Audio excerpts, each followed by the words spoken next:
मित्रांनो, आपल्या भुवनेश्वरपूर नगरपालिकेचा 18 नोव्हेंबरला तब्बल 172वा वर्धापन दिन आहे। जुन्या मुंबई महानगरपालिकेबरोबरच स्थापन झालेल्या त्यावेळच्या इस्लामपूर नगरपालिकेची खरी स्थापना 18 नोव्हेंबर 1853 सालची आहे। मात्र जाहीरनाम्यात 26 ऑगस्ट 1875ला या पालिकेची नोंद झाली आहे। आपल्या ईश्वरपूर पालिकेकडे 1903 नंतरचे पालिकेच्या कामकाजाचे पुरावे आहेत। मोडी लिपीमध्ये त्याचं लेखन करण्यात आले। 1891 मध्ये आपल्या शहराची लोकसंख्या 9500 होती। 1500 मातीची घरे, 20 दुकाने आणि गावात 20 विहिरी होत्या अशी तत्कालीन गॅझेटमध्ये नोंद आहे। 125 वर्षापूर्वी इथल्या वातावरणाने ब्रिटिशांना आकर्षित केले होते।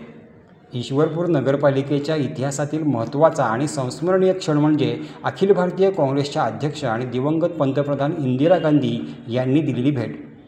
नगरपालिकेने त्यांना मानपत्र दिले होते। त्यावेळी M.D. पवार हे नगराध्यक्ष होते। तो दिवस होता 12 ऑक्टोबर 1959। या शहराच्या इतिहासातील अत्यंत महत्त्वाची आणि ऐतिहासिक नोंद म्हणजे पाणी योजनेची मुहूर्तमेढ। तत्कालीन पाणीपुरवठा मंत्री H.G. वर्तक यांच्या हस्ते पाणी योजनेची कोनशिला अनावरण झाल्याची नोंद आहे।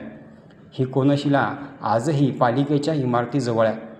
उत्तम हवामान आणि उंचावर वसलेल्या या गावाला दुष्काळाचा किंवा महापुराचा धोका होणार नाही याची खात्री त्यावेळच्या ब्रिटिश राजवटीला होती। मिरजेचे मिशन हॉस्पिटल इस्लामपूरला होता राहिले। येथील ख्रिश्चन बंगल्याच्या अस्तित्वात आजही त्याच्या खुणा आहेत। दुर्दैवाने त्या काळी पाण्याचे दुर्भिक्ष्य जाणवले आणि सरकारला हे हॉस्पिटल मिरजेला हलवावे लागले।